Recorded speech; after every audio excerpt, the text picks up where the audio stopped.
Low key Lisa, is that down low? I don't know what's going on here today. How we doing?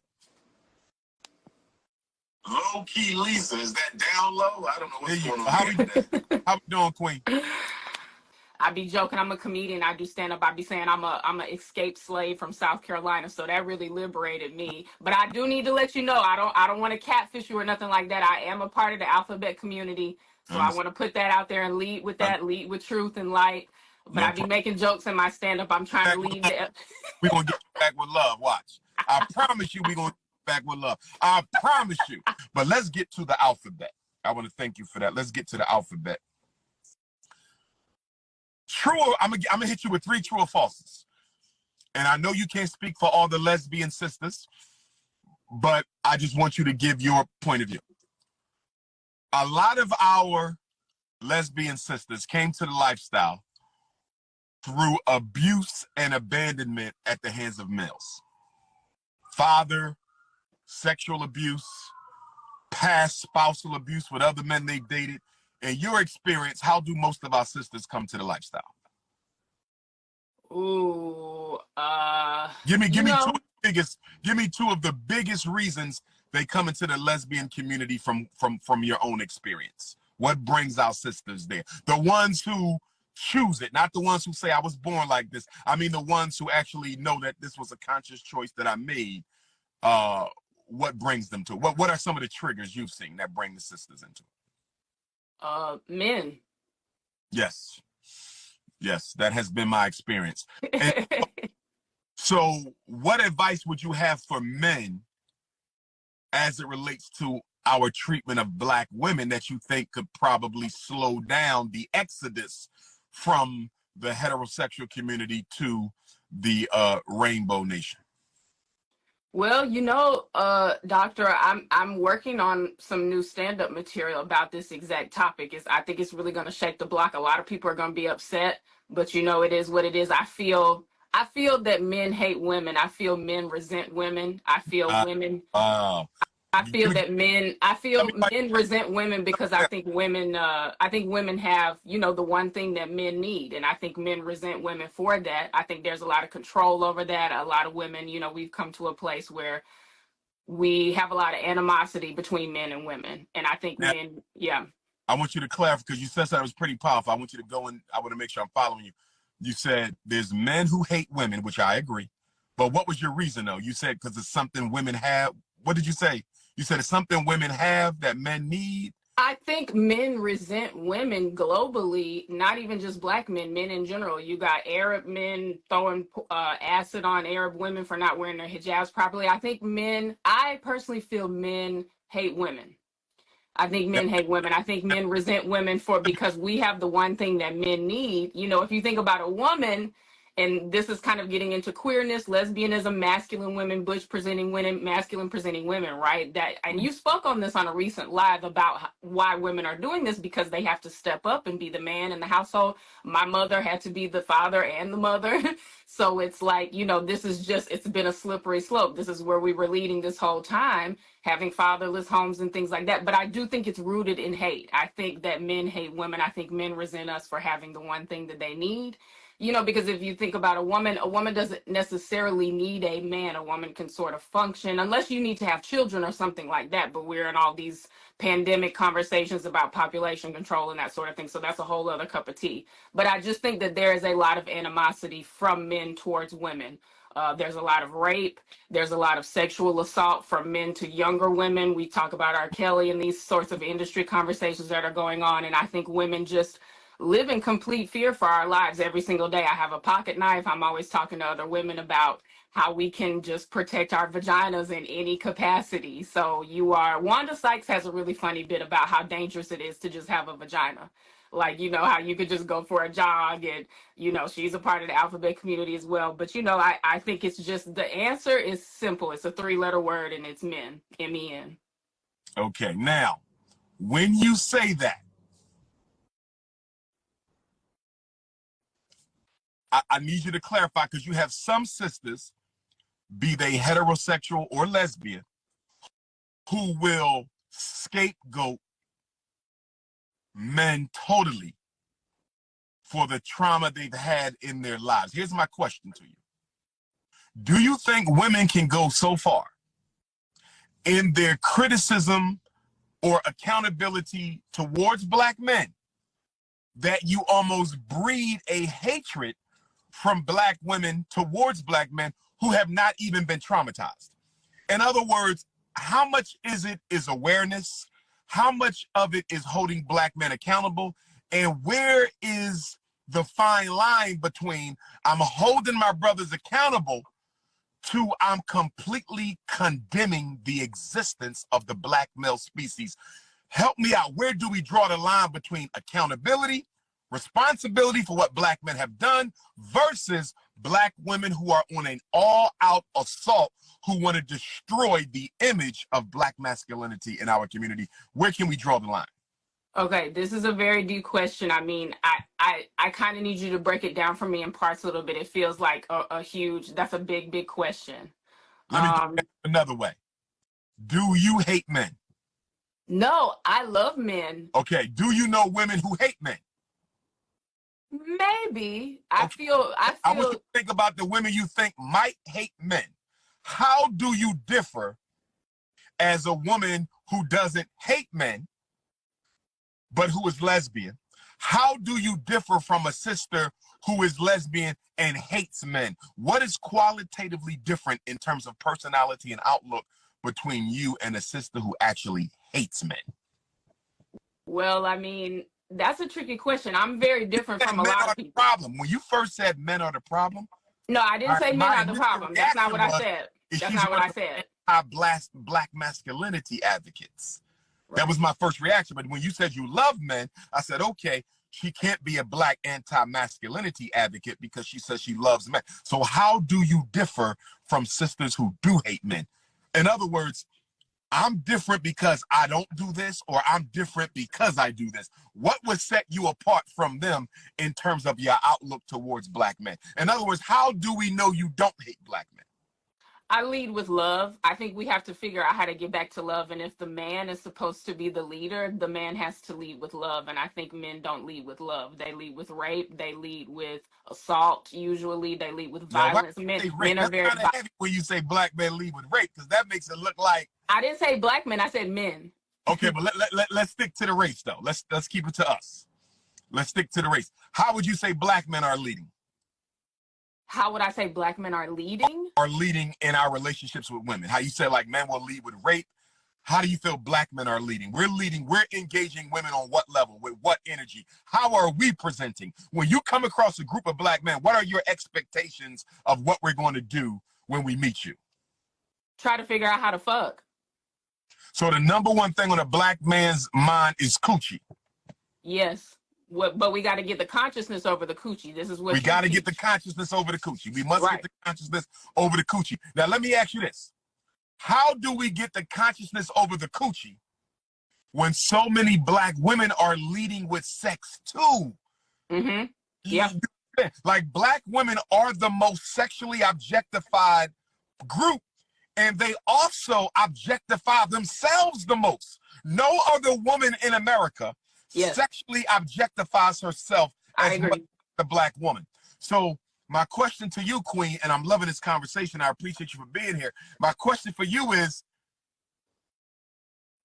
the black men, we need to get phallus control. You're absolutely correct. We need to get phallus control. We do.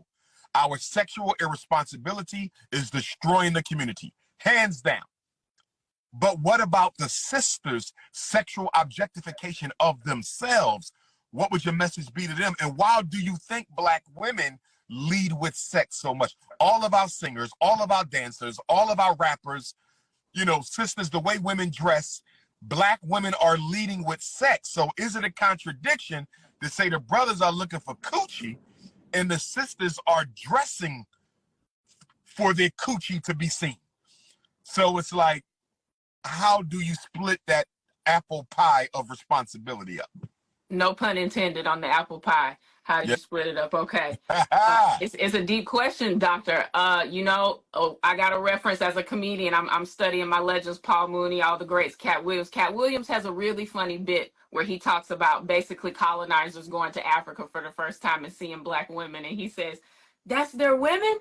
What's that on their backs? That's their asses. Let's go. Let's go." We all under mind control, Doc. We under mind control. The black women were taken, as you know, tale as old as time.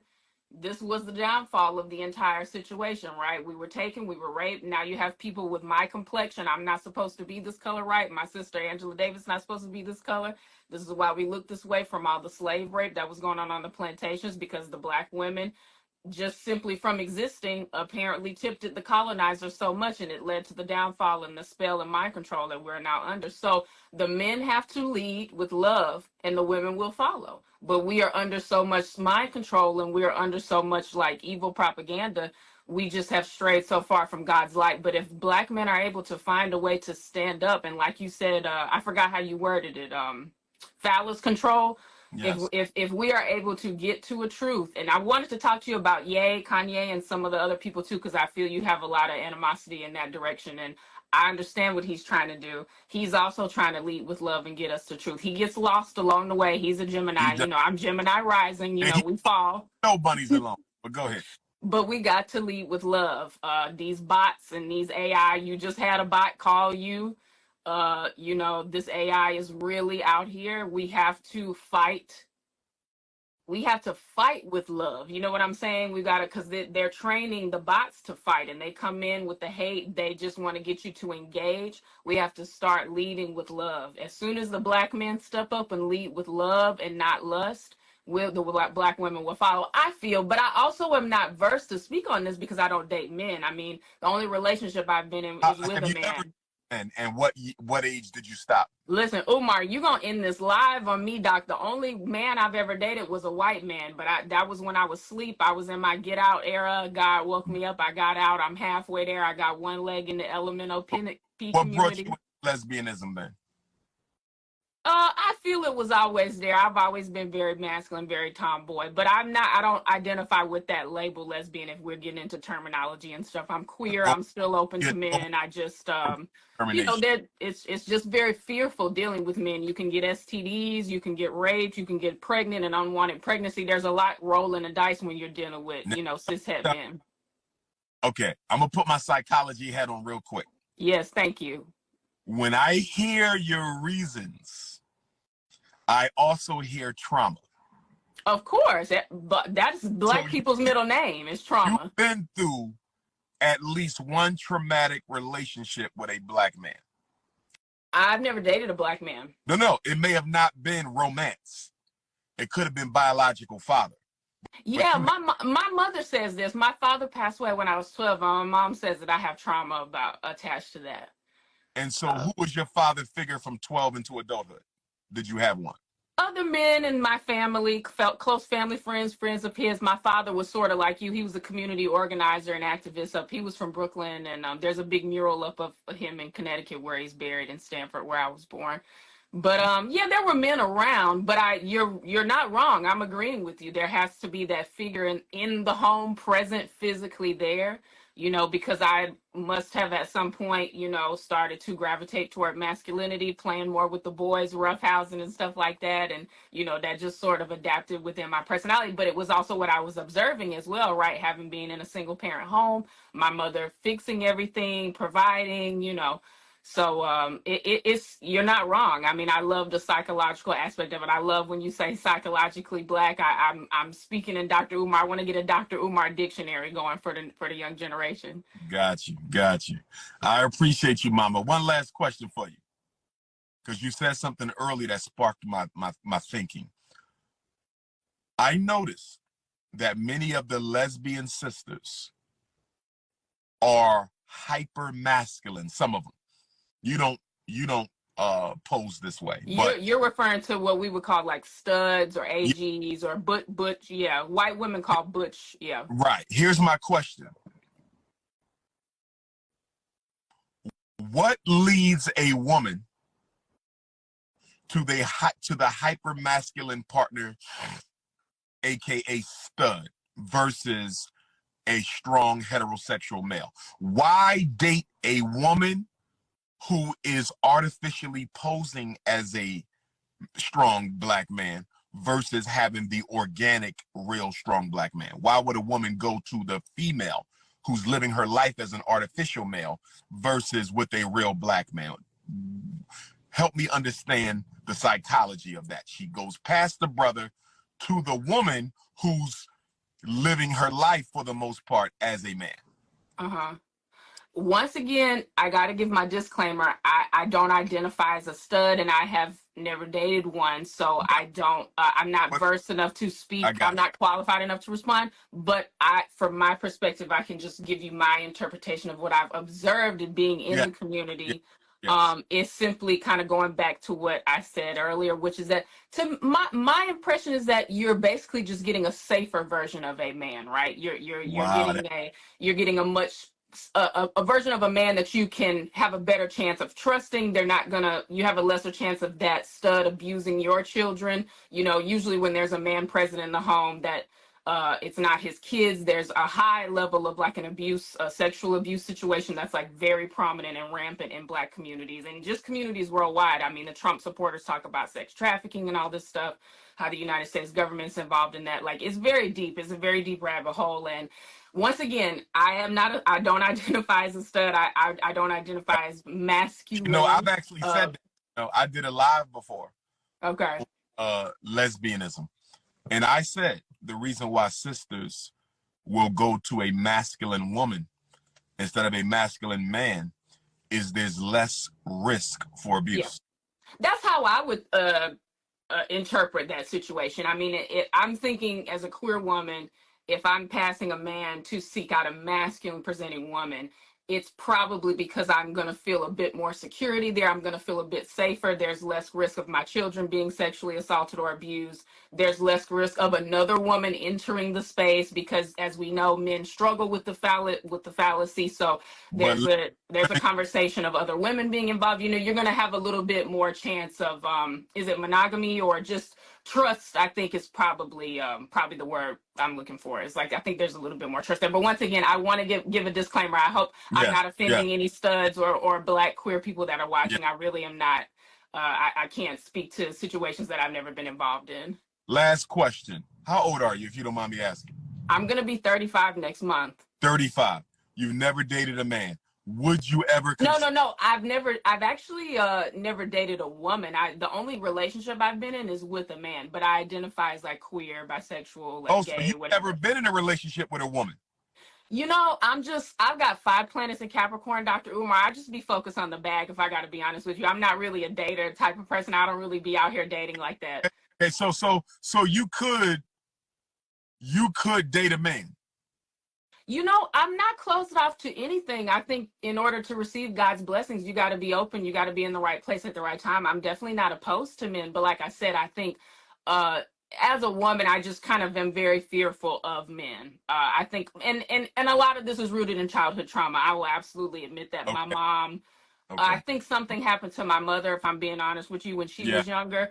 And she is just absolutely horrified of men. She tried to date a few guys. God bless her with a lot of really nice Black men. But she, first of all, didn't know how to treat them because she didn't have her mother. So she probably wasn't able to observe how to actually care for a Black man and treat them. So she unfortunately ended up being very mean to all the Black men that God blessed her with that were really good men. And they actually stayed in my life. That's to answer your question earlier. You asked me who was my father figure after my father passed. Lots of really great Black men that God bless us with and stayed in our lives, maintained healthy relationships, but she didn't know how to treat a Black man is what I observed. So of course she alienated and pushed them away. And then of course me as a youth observing that's going to program me to also fear men, have a fear of men, grow up with a fear of men, not trusting men. But I love men. All my best friends are guys, but that is the queer side. You know, that's the side that identifies with masculinity and playing video games and just hanging out. I don't want to do shit that like most straight girls want to do. So it's very interesting. But basically, long story short, Doc, we are psychologically down bad. We got to get psychologically Black like you speak about. So I'm just so grateful for you. And I just want to thank you for everything. I'm looking forward to making my Frederick Douglass Marcus Garvey Academy donation. I want to teach at the school. I want to teach drama to the students. I think you should have a Black queer person in the spaces teaching, because, you know, the Black community, I think we overlook a lot of the queer, you know, things that Black queers have done. You know, there's a lot of that people don't talk about, or that get swept under the rug. And, you know, whether you think of it as an illness or a disease or what, we still have to acknowledge the positivity that Black queer people have done for the community. Do you think it is in the best interest of our community to promote queer life as healthy for our children? Do you think that is in the best interest of the future of African people? Well, I don't want to answer your question with a question, but I do kind of want to ask you, like, do you think it would be better for a child, let's say how I grew up in a single parent home, or do you think it would be better for a child to grow up in a queer home with two parents? What do you think is best? Well, remember, if the child is growing up in a queer home with two parents, that means that the original family that gave birth to that child somehow was disadvantaged. In other words, if you and I make a child and that child ends up in a queer family, that means there was a breakdown in our family. Because why would a child end up with anyone other than its own biological parents? Because of all the things I've been speaking about, rape, sexual assault, you've got, So you know. what I'm asking you is, would it be better to focus on healing the traditional Black family? Should that be the focus, as opposed to looking to the queer family as a band-aid to raise our children? I think we can have both. Life is about balance. I think if you spend time trying to heal the family, the child may get corrupted in the time that you need to try to heal, when the child could have had a queer, loving household in that amount of time. So you can try to admit that in the queer family, those two individuals, those two women, those two men who are together in the queer family, wouldn't they also be the product of dysfunctional homes based on the fact that they are queer themselves?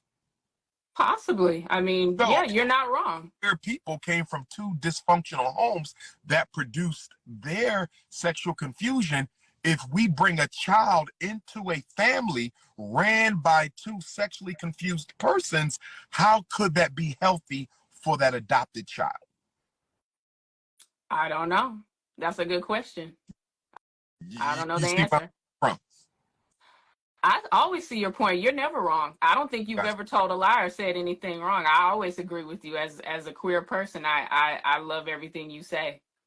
I got you, love. Well, listen, I want to thank you for being so honest, so straightforward, because you see, I got a lot of coons in my